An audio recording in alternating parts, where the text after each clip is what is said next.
Hello, everyone, and welcome to Town Hall, sponsored by the Association for Undergraduate Education and Research Universities, UERU, that's our new name, formerly the Reinvention Collaborative, and I'm Steve Dandino, the Executive Director of UERU, also Associate Provost of Colorado State University, the host of UERU, and we're delighted you're able to join us today for the third installment in a series on teaching and learning. And today's topic, as you know, is focused on leading strategic change in undergraduate education. And in a moment, I'll be introducing our speakers and turning it over to them. But let me just share quickly that we have, over 100 folks we're expecting for today's town hall. And so we'll just wait a little bit of time for folks to get logged in, takes a minute. And this is an interactive, largely informal engagement. So we want to encourage you to use the Q&A function in Zoom to pose questions, and you're going to be prompted to by some questions by our presenters. So feel free to use the Q&A. You can also chat. We have that live, and we'll be monitoring chat as well. If you want to share ideas and thoughts with those who are joining us today, we welcome you to do so. Again, I'm Stephen Dandino, Associate Provost at Colorado State University, which is the host of UERU, the Association for Undergraduate Education at Research Universities, for which I serve as director, and Liz Bennett, who's with us today, is the Associate Director. We're delighted you could join us. We're just going to pause a minute before we turn things over to our presenters, who are talking to us today about leading strategic change in undergraduate education. After today's town hall, we'll caption the town hall and post it to the UERU website, which is UERU.org.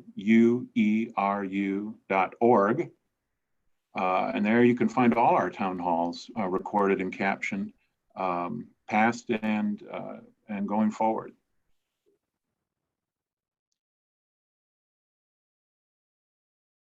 Again, welcome to everyone who's joining us for today's town hall.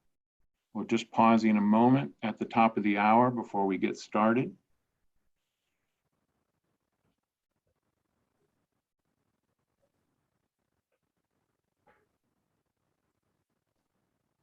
Please use the Q&A function to pose questions, and you'll be prompted with some questions as we go along. So use that.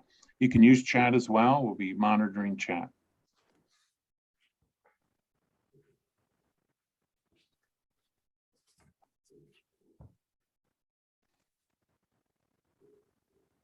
The fall colors are alive in Colorado. We're delighted you can join us. It's been beautiful weather, I think, mostly around the country. And we're glad you're here today for this important topic, this important discussion. I'm going to go ahead and introduce Jennifer Brown, my colleague. She serves as Vice Provost and Dean of Undergraduate Education at the University of California Riverside. Prior to her appointment at UCR, Jennifer was Vice Provost and Dean of Graduate Education at Oregon State University and had a long career in higher education leadership.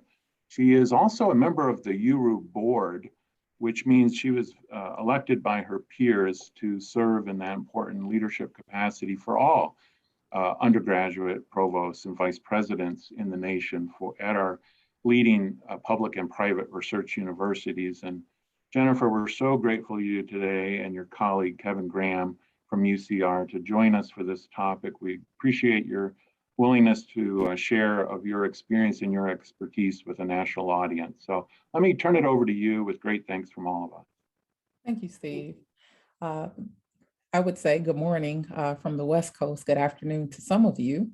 Again, my name is Dr. Jennifer Brown, and I would also like to introduce, I'm going to call him my co-host, Dr. Kevin Graham, who is our University Innovation Alliance Fellow. We will talk about UIA in a little while, but I will share that this organization is committed to helping low income and students of color graduate with baccalaureate degrees. And so Dr. Graham serves as project manager. We call them fellows, and will engage us in conversation today.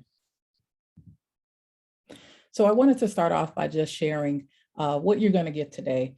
As I thought about what was important or what were some of the salient points that I wanted to make sure that we shared, I want to talk about, advancing institutional change, and you'll hear that in different ways today. I want to talk about what's at stake, right? Why is it important for us to do this? And the concept of holistic thinking. And I believe that if you've gone through the tenure track route, as most of us have, as I have, we are trained specialists. And I think in these roles, we have to really think holistically outside of our specialty to make sure that we are giving our all and that we are approaching our institution in a collaborative way. And then last, I want to talk about how can we all step up at this moment, think about how we will move the needle and how we will answer the call. All right, so Dr. Brown, as your co-host, I have several questions for you, but let's kick off this discourse around, so talk to us about your background and how it has shaped your perspective on the value of education. Absolutely, thank you, Dr. Graham. So for those of you looking at this webinar, you see a series of either logos or pictures. I'm originally from Chicago, the South Side of Chicago. And, if you look at this collective of pictures and you think about the introduction, one of the first things you might think about is achievement. But what I want to talk about is, what's the real story? What's the deep rooted story? And so, although growing up on the South Side of Chicago, a place I will always love, and being an Upward Bound scholar, being in TRIO programs and being in student support services when I got to the University of Illinois, although I went to U of I for my bachelor's and master's degree and Michigan State for my PhD, it wasn't a smooth road, it was bumpy. And so, if you just look at these images, you go, wow, look at all of the places she's been. But really, to really understand me and know my story, you would know that it took me almost 6 years to graduate from my undergraduate institution. You probably wouldn't know from these pictures that I flunked out of school and I had to go to community college and reintroduce myself into the four-year institution. You wouldn't know from these pictures that I am a domestic abuse survivor and that I've actually stayed in a women's shelter while being an undergraduate student. You wouldn't know that I worked 40 hours a week. And so some of the things that I'm sharing with you today is about understanding who we are as people and understanding the whole student. And so we'll talk a little bit more about that as we move forward. Dr. Graham, so I think that it's only fitting that we also talk about your background as well. Absolutely. So this is my positionality in doing this work with Dr. Brown. I am native, born and raised of Georgetown, Guyana, small country in South America, absolutely beautiful place. In early 2000, my family and I transitioned to Brooklyn, New York, proud graduate of the New York City Public School District. Then I went upstate New York, Rochester specifically, Nazareth College, where I completed both my undergraduate and my master's work. Then I transitioned to University of Rochester, where I completed my PhD in higher education. And then I swiftly transitioned to Cornell, where I worked in the Dean of Students office, and then transitioned to UC San Diego, and then finally UCR. And in all of these roles, I've benefited tremendously from individuals such as Dr. Brown leading strategic change. And I've been a benefactor of iMentor, and I'm a Upward Bound graduate, and I'm an EOP graduate. So now in doing this work with Dr. Brown, I get to partake in change that will benefit first gen and limited income students, and undocumented and DACA students who are immigrants as well. So that's my positionality in doing this work and some of the factors that impact my approach. Thank you, Dr. Graham. And so you see, two folks here on the screen that have very different backgrounds. In fact, I think it was after I hired you, Dr. Graham, I didn't know, of course, we couldn't ask anyway, that you were from Guyana, which is pretty cool. And so just even your journey has been amazing. Absolutely, thank you. Now I have another extreme honor of asking you another question. So you've told us a little bit about yourself. So now tell us, how do you approach strategic change? Sure, absolutely. So part of the reason why explaining some of the road bumps, speed bumps that have occurred in my life is one, to be proud of, where I've come from and what I've accomplished. But the other part is that in this role and in many of the former roles, this has been ingrained in who I am. This is part of my ethos. And so I'm always thinking about what voices are not at the table, who is not being heard. And although I've had my own set of trials and tribulations, I understand that not everyone will have these same trials and tribulations, but that there are others yet to be uncovered. And so that's what's really important for me, is to think about what is it that we don't know? Which students are ashamed to share that they're, that they need help. And I know for me, that was one of the reasons why I did flunk out of school, was that, I got behind, and instead of understanding that I could go and talk to my professor or my instructor, I feel like I just shrank and decided not to go to class. So who else, is going through either something similar or is experiencing something totally different, but still needs some type of support? But in addition to that, recently, I was at a conference, believe it or not, and the presenter talked about this idea of collective impact. And as she described this phenomenon, I thought to myself, well, these are some of the things that we do. We just had never put a name to it, right? The idea of collective impact, as a theoretical framework or model, when you think about, leading change, whether it's in education or whether it's in healthcare, there's always a framework, right? And I know that there are lots of industries in areas that spend time thinking about this. And so when you look at the 5 conditions here, one of the things that's most important is common agenda. And as we prepared for this talk, I thought about, okay, well, what are some of the common concerns that are going on in higher ed? I can name some specific to UCR and to the state of California, like achievement gaps, both nationally and to the state of California, transfer pathway success, UCR as an HSI, Hispanic Serving Institution, and some of the nuances that go along with that. Thinking about how to educate African-American students in California, right? And so thinking about, as a group in this webinar, what are some of the things that are common to your institution that are challenges or things that you want to move forward? What are the conversations that you're having regionally between institutions in your region, whether it's with partners, economic development partners or other folks that are also very much committed to the academic enterprise? So this common agenda of thinking about what are the core things that we just want to move forward is very important. This other idea of shared measurement, where we talk about reinforcing the data culture and making sure that we work with our IR institutional research partners and other folks to make sure that we have the data that we need so that we can share why this is a problem. Thinking about mutually reinforcing activities, so making sure everyone knows the why, in my opinion, why this matters.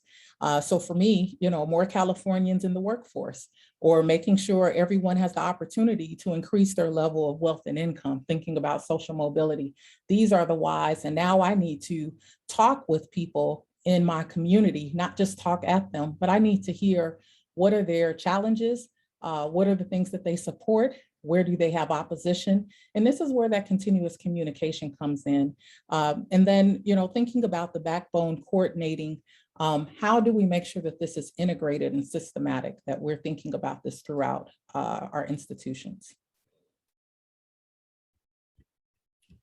Excellent, thank you. So you've given us some insights on the how and the why, and how you methodically move through this change process. So talk to us about what are the core issues that keep you up at night regarding higher education and strategic change? Absolutely. So I have 2 slides here, and these 2 pictures I just want to show represent how typically some folks look at students as individuals, right? So they're showing up as their self in the classroom, or you see them walking on your campus now. And one of the things that I think about is that when a student comes to our institution, it's more than just them, right? It's them and their families. And so although we see one person showing up as an individual, there is a history, there is a backstory. There are all types of things that are coming along with this particular individual and why they are motivated to succeed. And what I really think about and what keeps me up at night is this philosophical debate about higher education and how we talk about that the goal of higher education is to be, global citizens and critical thinkers. And whereas I agree with that, when I think about, a lot of our students who, especially at UCR, we'll talk about later, that are first gen, they come because they want social mobility. They may not say that terminology, but they want a job. And oftentimes they have to talk to their families and go against the grain to say, here is why I choose to go to college as opposed to getting a job now. Here is why I'm not going into the family business. Here is why I'm not getting married, and starting families, because I believe if I invest now. And I'll share a short story from when I was a grad dean. I remember talking to a young lady and she had her mom next to me. And she said, Mom, I want to go to grad school. And her mom looked at me and she says, no, honey, I need you to get a job. I need you to get a job now. And, I said, the extra investment that she makes, think about all of the things that she could do if this is her choice. And there are a lot of brave people out there that are having these tough conversations. And we need to make sure that it's not an or, but that it's an and. They can be global citizens. We can create critical thinkers, and we should be thinking holistically about how to triangulate what we have at our institutions to make sure that they leave with the skills, attributes, and experiences that are needed so that they can get the career that they want and that they can move up in social mobility. The other thing that keeps me up at night, and this is an old slide, many people have seen this, but the percentage of students who are in poverty. Not all of our students are in poverty, but there are some. And if you look at this slide, even though this is from 2013, look at, the deep red, which is 51% and above that are in poverty. And if we look at the state of California, where we reside at the moment, 55% of our students are low income or Pell eligible. And so when we think about the whole student, what is it that they need? What did it take for them to show up this term? I'll say we're not out of the pandemic, but, easing out of this pandemic, how many folks in the family had to pull together resources to make sure that a dorm deposit was made? And so when we make decisions about what's happening, on our campuses, are we thinking about the effort that it took for them to show up? And that's just the traditional student, right? We're not talking about student parents who maybe have daycare issues. And so even though I'm talking about poverty, what I'm saying is that looking at the whole student and understanding where they need help, and not by assuming that they need help, but actually digging in and understanding by talking to them what it is that they need, we can drive strategic change. The other thing that I think is important to talk about is the growing perception, is higher education worth it? And, again, this is an old slide, but it still reigns true today. In fact, it's the Latinx and African-American population that really thinks about higher education as an investment. And then you think about different industries that are thinking about proactive ways to make sure that folks can get into careers without not necessarily going into higher education. And so these things keep me up at night, right? What is the status of making sure we triangulate as higher education administrators? How do we make sure that our students are set up for success, and that we stop this debate and think about collectively, holistically, what we can do to advance social mobility? Last, I'll talk about student loans. 51%, if you saw that deep red section, of the United States, and we know that there are a large portion of people who may identify as low income, how many of them will need to take out loans to go through this system? And although they may finish with a degree, what does that do to what they can achieve with respect to social mobility? And so how can we work on initiatives that help decrease the student loan debt? Thank you so much, Dr. Brown. Now, give us some examples that you've worked on to bring about change in a holistic way, and particularly within the pandemic. Absolutely. So maybe one of the things I should start off by doing is talking about UCR, who our students are and who we serve. So the University of California Riverside has roughly 26,000 students. We haven't done our third week census yet. About 35 to 4,000 of those are graduate students. So we have roughly 22,000 undergraduate students. Of those students, 56.6% are first-gen students, 50.6% are Pell eligible or proxy for low income. Yet we are, for the third year in a row, the #1 university in the country for social mobility. And as you saw from my introductory slide, I've been at several institutions, all of them endearing. But I will say that one of the things that I see that's different for UCR is that the level of empathy that I see from our staff and our faculty just are different than what I've seen in other places. But let's talk about some of those initiatives. Before we get there, let me just say, isn't this all of our goals, right? We want to see that all of our students finish, but the reality we know is that, there are people who stop out for various reasons. Sometimes it's financial aid, it's well, I'll say running out of financial aid in the senior year. Sometimes it's, in the pandemic, we have to go and help our families. Sometimes, we don't have daycare. There are lots of different things that contribute. And I know that we all are wanting to make sure that our students cross the finish line. So before we answer that question, we just want to make sure you're awake. We have a question for you. So the question is, who our population is not necessarily your population. And although I worry about poverty, perhaps that may not be the item of your institution. So I'm hoping that you can write in the chat for us, who are your most vulnerable student populations and do you know what they need? Can you share that with us in the chat? And as we see you populate the chat, we will talk through some of those and then I will answer your question. So let's see what we have. Okay, student parents. Under-resourced students, yes.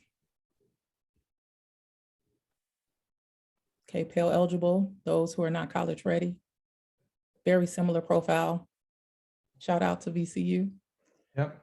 First gen, low income students, yes. LGBTQ+, yes.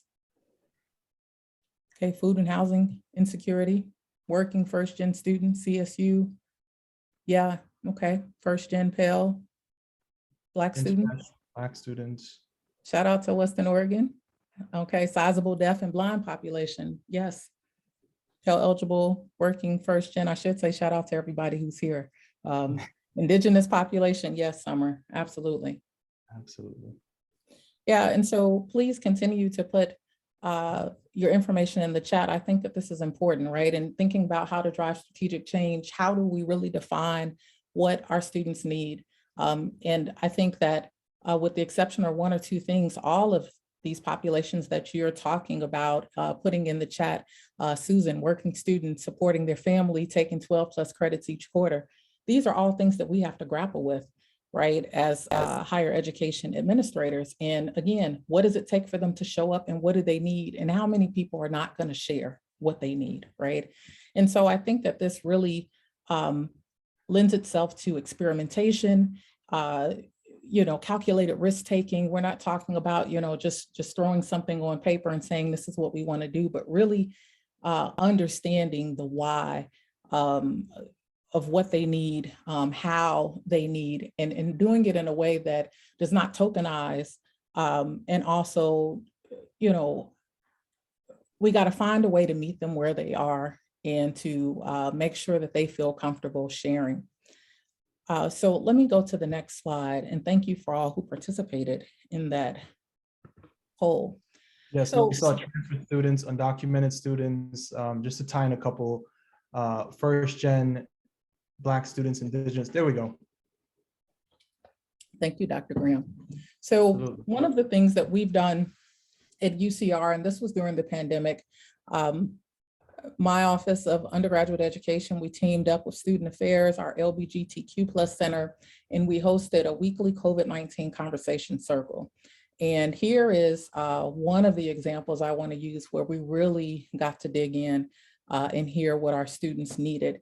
And here are, this session was staff and students. It was weekly. I would attend most times, but not every time. And then there were leadership team members of my organization that also attended, along with folks in student affairs. And, here's where we heard things like, we're really grateful that you have a drive up COVID testing site. But for the students who don't have cars, we have to go to a whole nother facility, and there's all of these logistics involved in how to get there, right? So if we had something on campus and it was drive up, this other facility was not on campus, and they had to find out a whole different set of logistics to get there. Here is where we found things like the number of students who were actually couch surfing, that were housing insecure. And although we had wonderful resources, sometimes just getting on campus to get there was a hassle. And so talking through and thinking about how we could streamline and make sure that students could get what they needed without it being cumbersome for them. And so the COVID-19 conversation circle, in addition to town halls, were various ways that we checked in, even virtually, with our community. And we heard from lots of students how appreciative that they were just to be able to come and have an outlet to have a conversation. Something else that we've done, and this came from just brainstorming, when the pandemic happened, we spent time, we being undergraduate education, our leadership team, we started talking 5 days a week. It went down to 3 as things stabilized somewhat. Right now we're at 2 days a week. But one of our largest concerns were students who this year, fall of 2021, and last year, would come and be virtual students. So last year, the concept was around how do we help provide connection for virtual students? And for those of you who may not know, UCR has just gone in person this year, fall 2021. So all last year we were virtual, and that was one of our top concerns. And so we teamed up with the Mentor Collective, and we called our initiative Campus Collective. And we were able to get, I think the max of what they said they had ever received was 30% participation rate. We reached that in one term.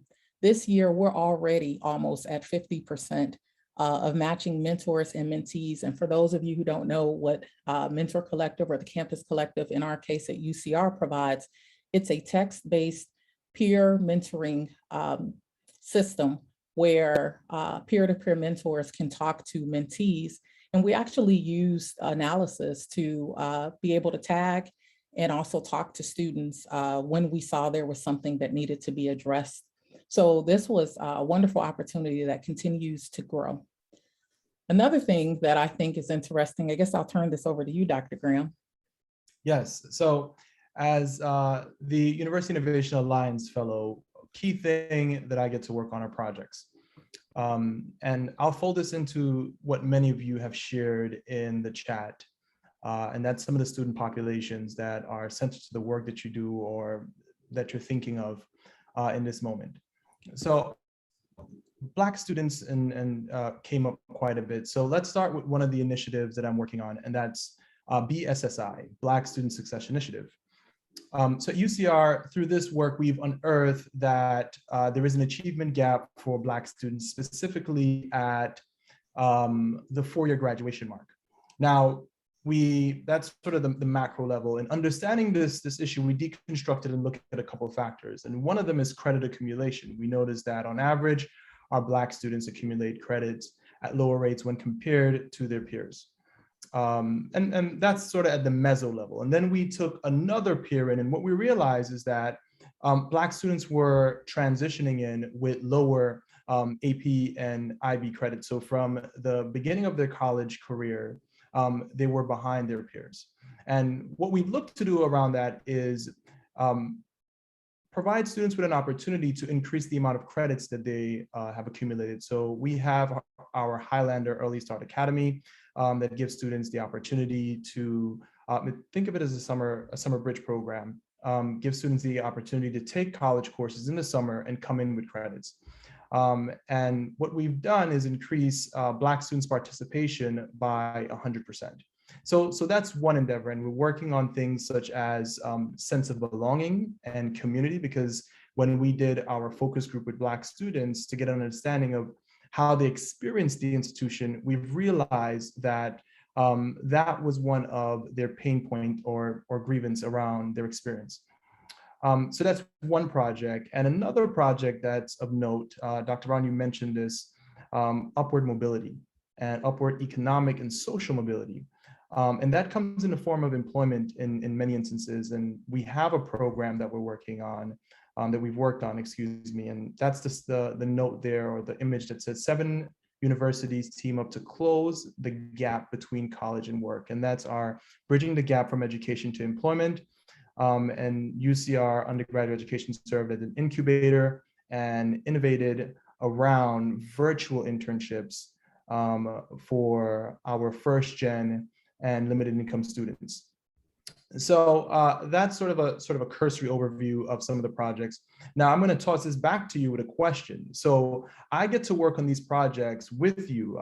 You steward this. You are the leader and in very many ways the innovator around how we approach these projects and implement and pursue change and progress at UCR. So talk to us around what excites you about this. How do you approach these projects? And equally as important, how does this fit into your praxis for leading strategic change and even your personal positionality? Okay. Those are a lot of questions. I hope I can answer them all.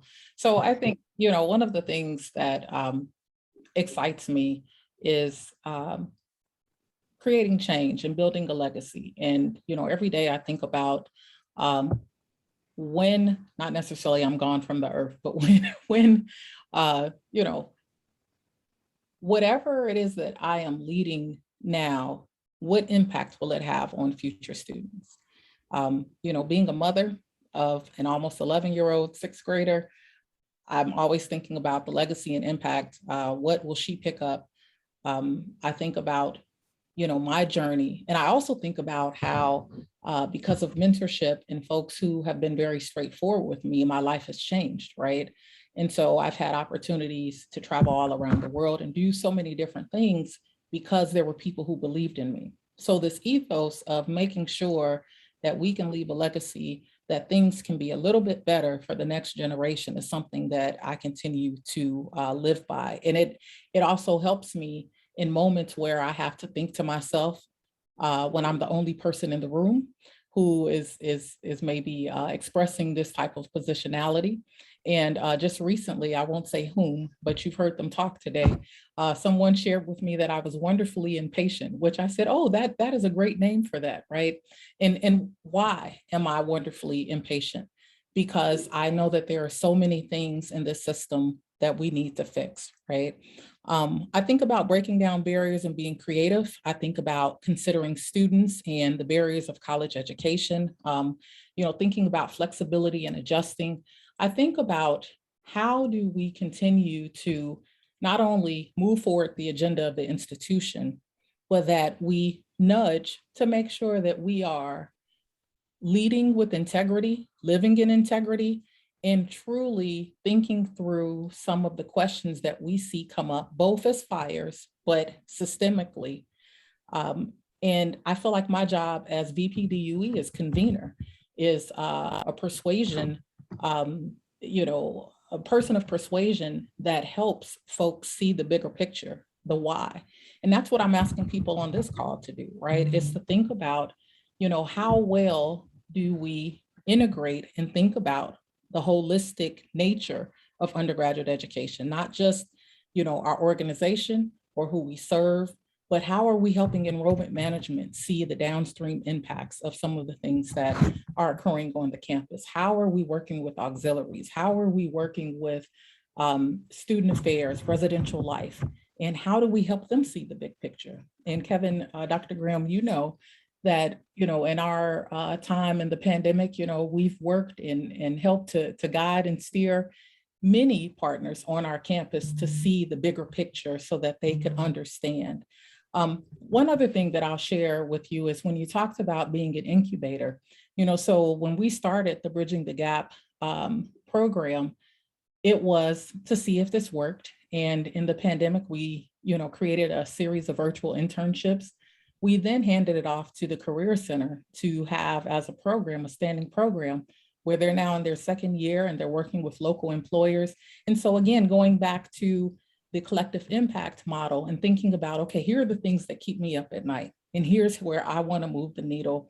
And I want to make sure that students have an opportunity to have experiences and internships and other experiential learning opportunities, even if they don't have the money to, leave Sacramento and come to Riverside, right? How can we do that with the limitations that we see? And so that's how we're trying to push the needle. I can say you successfully answered all the questions. Thank you. So we have a second question for our audience. And this has to do with holistic thinking and collaboration. And so our question to you is, how often do you communicate downstream impacts to non-academic colleagues? So here's where maybe we're not talking to the deans or to the provost, but we're talking to our student affairs colleagues, we're talking to auxiliaries. Can you share with us, whether you do this and whether you feel you're successful, or, if there's something that you're proud of that you've done, if you want to share that?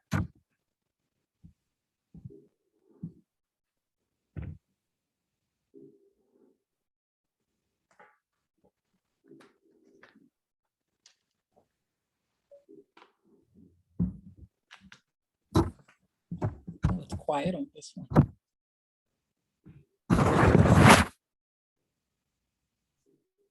Okay, so as some of our folks are thinking about this question, what I'll share, okay, almost daily. Thank you, Susan. We're physically located across the hall from each other and partner on many student-facing initiatives frequently. Hi, Allison. Community partners are a key audience for promoting research and scholarship. Absolutely. Mm-hmm. Thank you. Yeah, and the reason why I thought about this question is just that there are so many times where folks are on campus and, academic folks talk to academic folks. And again, being the convener of the institution, or one of the conveners of the institution, really helping to sell the vision. And I think about this when we talk to, for example, our student business services and helping them understand the impacts of students who may not be able to pay their bills in the pandemic. Let's see, I'm one of the non-academic colleagues in a lot of instances. I have to really, really work at establishing lines of communications up the chain in order to make the reality of student conditions and situations understood. Thank you, Emma. COVID has provided new opportunities for improved communications with student affairs. Absolutely, William, I agree wholeheartedly. Gwen says, I want to give a shout out to Colorado State's Office of Financial Aid, as they're helping us fund work study for our undergraduate peer learning assistants. Wonderful. That is wonderful. At least weekly. And so I'm so happy to hear that folks are engaging in this manner. We talk about a lot of different concepts, at conferences or at hot topics or town halls, but I don't always hear this conversation. And so I'm happy to hear that the folks that are engaged in this webinar today see the value of that, because I think that is so important. We have to continue to communicate, which is part of that collective impact model. Let's see, I see it at least weekly, especially with enrollment management and student affairs. Yes, they have become my best friends too, Rachel. Our health professions advising is doing great work connecting students with shadowing opportunities. Absolutely. With a focus on students underrepresented in the health professions. And I think this is how we, again, move the needle. I think this is how we continue to help folks understand the big picture, the why of why we're doing that. Thank you for those who've contributed. So Dr. Brown, this is my final question. You flirted with it at the end. So I'm going to ask you to jump all the way in. How can folks in this town hall work collectively to move the needle for students? Absolutely. So, I think the first thing is be bold and challenge the status quo. And I know that it's uncomfortable sometimes, but it's something that I believe in wholeheartedly. As an administrator, it's a privilege. And I have to be able to think about rather quickly the things that I'm hearing. Does it service all? If it doesn't, what are the perspectives that I'm missing? And I do that a lot by talking to some of our staff that are on the ground. And I just, I ask them to lend me their ear and let me hear what's happening, or, hey, we've been discussing this, do you see this working? Or because I think that, the folks in all of our institutions want the best and they want our students to be successful. I think something else that's really important outside of speaking up in rooms where we know voices aren't being heard is working with organizations like UERU, working with the University Innovation Alliance, working with our regional associations. For us, it's the Growing Inland Achievement.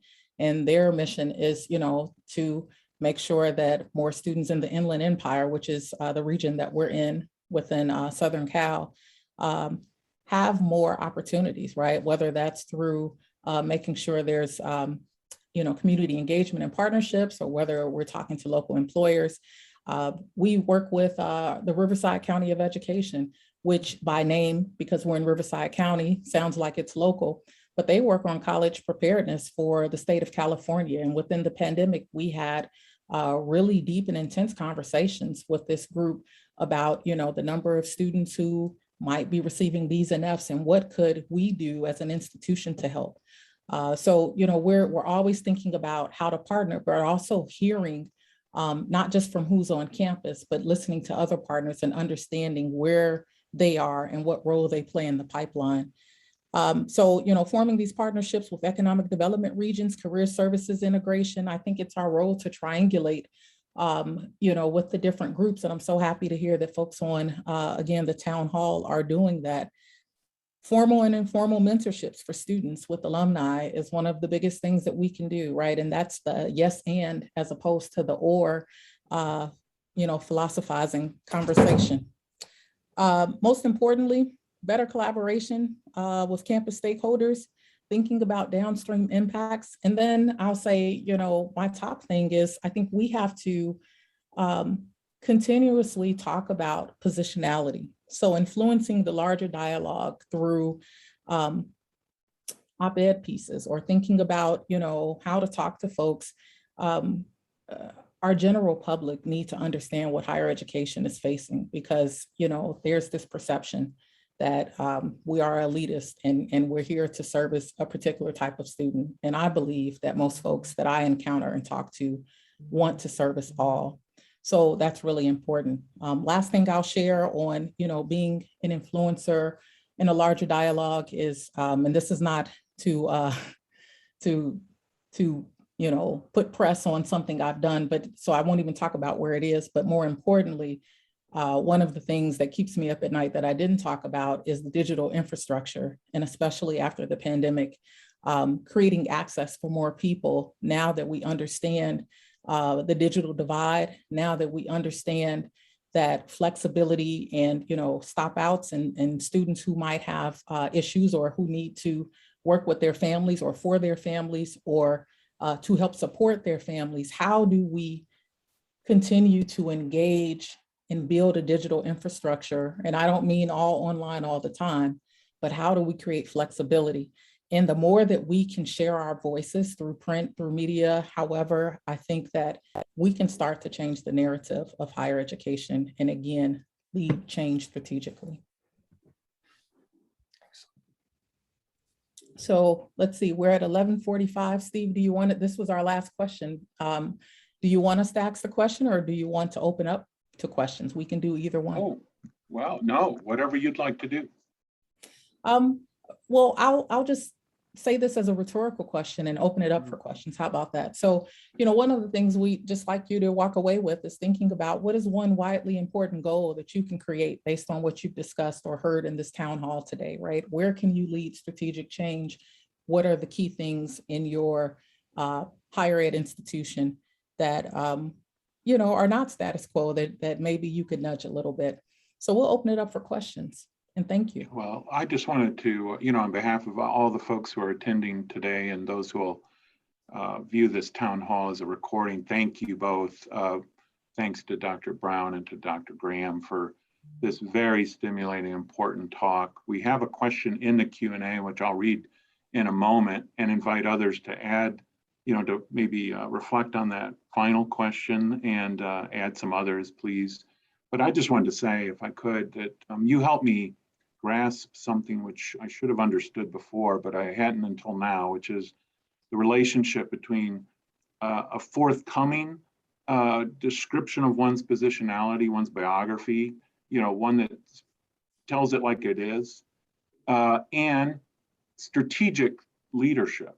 Because, you know, it's not just the passion and urgency, as important as those are, that you bring to leadership, but it's also understanding what's important. You know, where we need, what issues in the case of your talk today, barriers, you know, opportunities, et cetera, that require our focused attention and the deployment of resources and, you know, right. And it's sort of what you're kind of implicitly describing as what leadership is in higher education when we have, you know, not rose-colored glasses on about what the issues are. And that helps if we're candid about who we are and where we're coming from, right? They all go together. And I never really put those things together in my own mind as well as before your talk. So thank you so much for making that connection. Let me go ahead and read this question. I wanted to read it because it's written in such a way, I think the words really matter here in this, the way the attendee phrased it, anonymous attendee. They write, I am consumed by the fact that our societal structures, systemic discrimination, and commitment to capitalism create these problems in higher education, the ones that were described by you folks. It's expensive, it's unnavigable, you know, by design, question mark, unequal K through 12 opportunities, you know, one gets a sense, et cetera, et cetera. What is the role of the academy? Which is a little different way of phrasing it, right? The role of our institutions in addressing these external issues. Yeah, and this is a great question to whoever posed it. 100%, I believe it is our role. It is our role. If we don't address it, who will? And, you know, I think that there's this common misperception, even when I was entering the academy as an assistant professor, that, you know, everyone here had privilege, right? And there's various forms of privilege, however you want to define it, right? Because even as an African-American woman, you could say I have privilege depending on how I identify, right? So I think it's up to us. I know when I was going through the tenure process, to see so many people who were authentic, who could share their story is what gave me courage to be able to share mine. It also helped me to understand that they knew some of my trials and tribulations.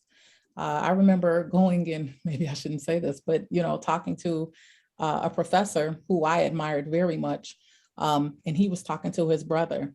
And he was telling his brother, you know, you can't call me at work for whatever reason. I'm like, oh, that sounds like something that happens at my house, right? And the reason why I bring that up is we are humans. We are all humans, all struggling to get to something, right? Some common purpose, higher purpose goal. We have to be the ones to demystify what higher education is. We have to show that we know the student population just isn't 18 to 24-year-olds. We know that it is incarcerated folks. It is foster youth. It is, you know, folks who stop out. We have to show inclusivity. And so the more we have folks who are bold and can speak out and can say, you know, you are welcome here, I feel that we can change the narrative So that's my answer to that question. You're on mute, Steve.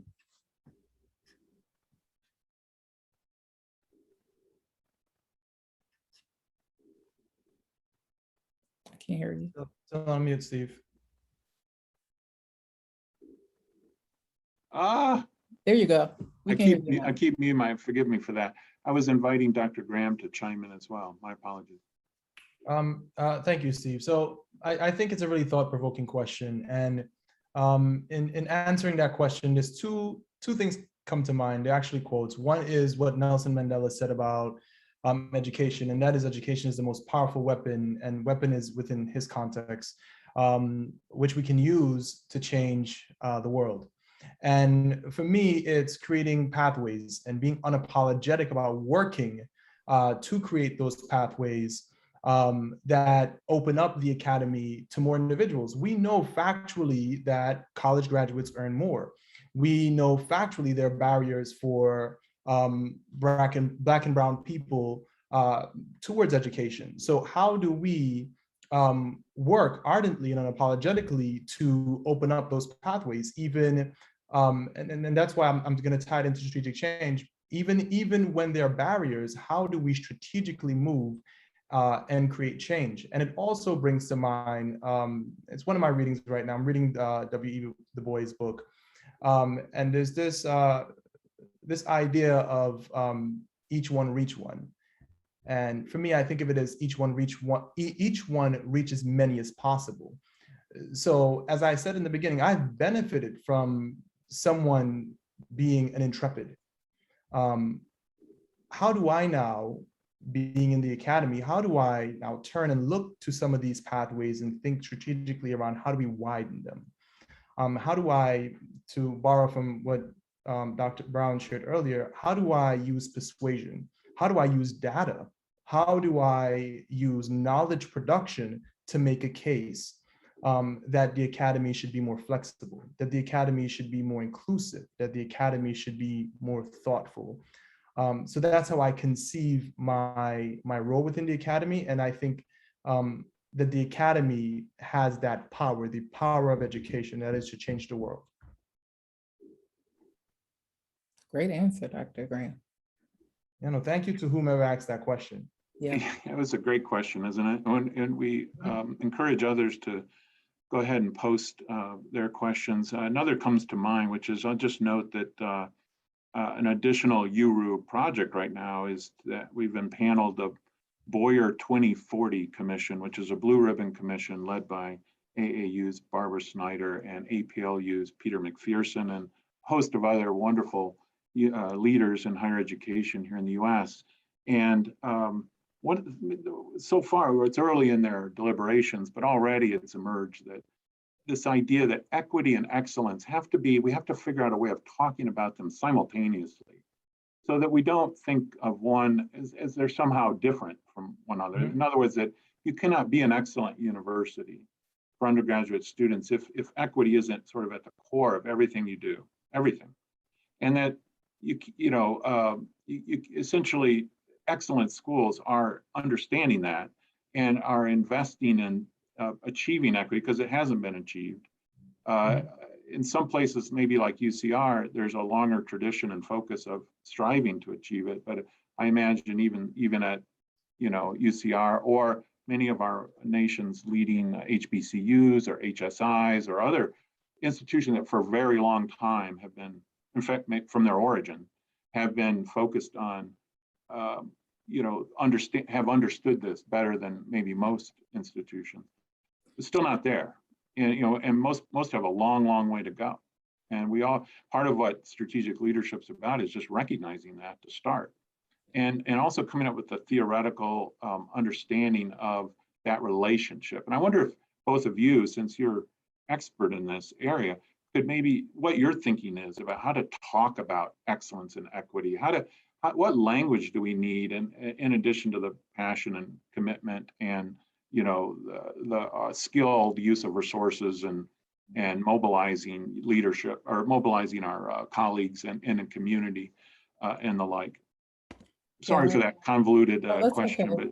Thank Well, so I've been thinking as you've been talking, and one of the things that Dr. Graham and I talk about often, it's on my wall over here. I don't know if you remember this one. I'm going to read it right from the wall. It says, what does it mean to have an HSI identity, right? Where is the intentionality in what we do?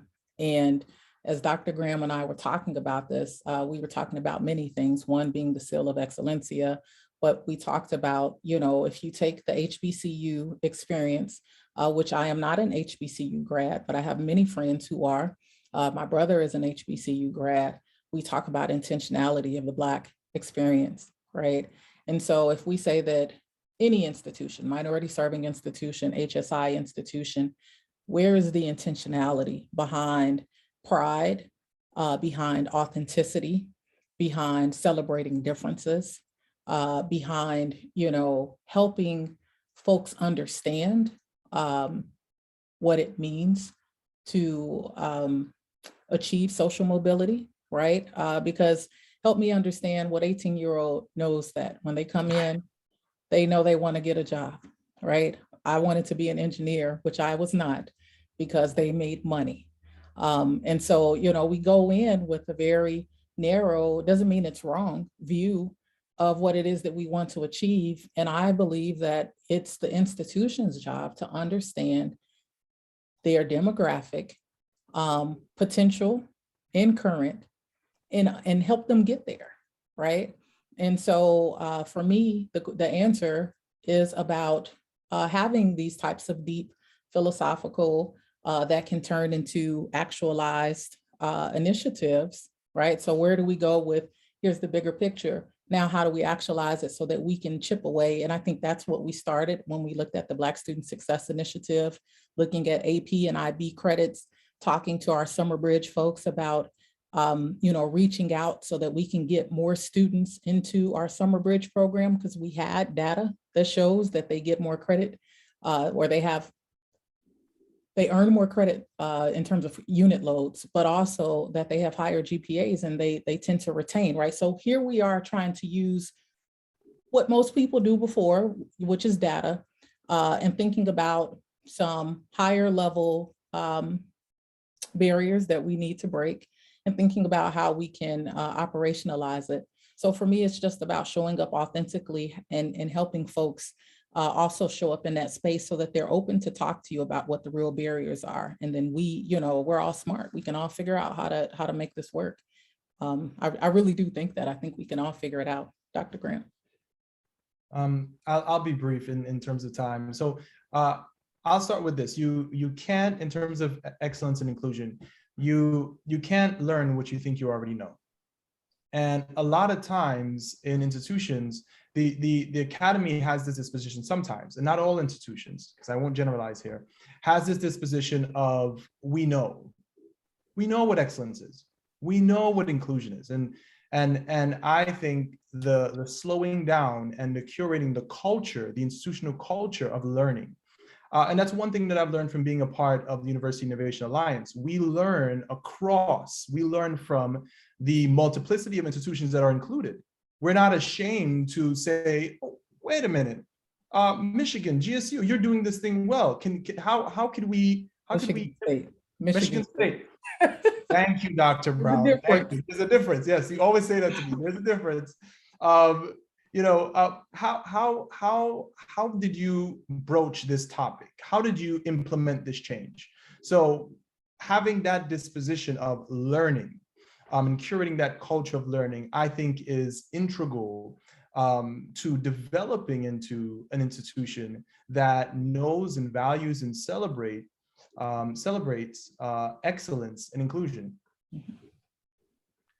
Well, I thank you for those answers, and we've come to the end of our time. And on behalf of UERU as a whole organization, as well as those who've joined us today for the town hall, I want to thank Dr. Graham of Georgetown and Dr. Brown of Southside Chicago for joining us today, and for providing, as people are saying in the chat, wonderful, stimulating ideas about your experience, about your expertise, about what we need to do, working together collaboratively going forward. And so I want to thank our folks who've joined us today, our participants, for your questions, for your participation. Remember that this town hall will be recorded, will be captioned and posted at the UERU website. That's ueru.org. Please share it widely. We're delighted for everyone to have access to it. On behalf again of Liz Bennett, Associate Director, all of us who are behind the scenes, bringing you these town halls, thank you all for your time today and enjoy the rest of your day. Thank you. Goodbye.